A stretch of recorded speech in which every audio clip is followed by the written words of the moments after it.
I spent the majority of the day in the heart of Sulphur Springs where businesses were carrying on as usual. They say yesterday things were low. Residents were inside their homes watching the news for any sort of update. But today people were out and about. They say they remain cautious, but they're not going to let this interfere with their daily routines. It's a pretty busy day at the Plain and Fancy sandwich shop on the Sulphur Springs Square. It's a little bit busier today. It hasn't affected our business that much. Employee Alexandra Dillon isn't surprised by the number of customers. You know, we definitely want them to catch the guys, but, you know, life has to go on. We can't just stop everything we're doing.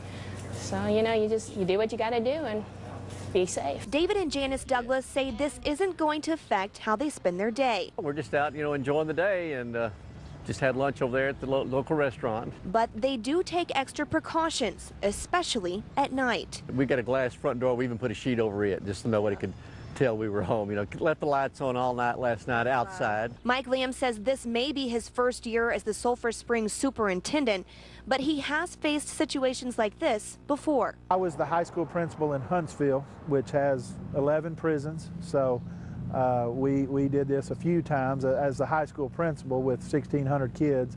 Very similar, but not near the same as being superintendent. He says the term lockdown may be a little extreme because students, faculty, and staff are still allowed to move around within the school. We just want to be in a heightened state of awareness where we have adults up and moving by the door, watching people coming and going.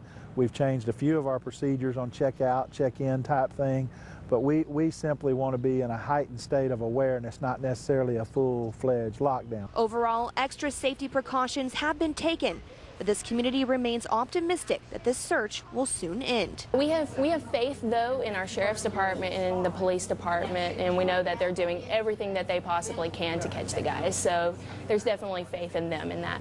Authorities have been chasing leads today. They say they appreciate any tip, no matter how small. The Crime Stoppers reward is now up to $5,000. Residents say they will remain cautious and have faith that this manhunt will end soon. Live in Sulphur Springs, Shaley Sanders, East Texas News. Thank you, Shaley.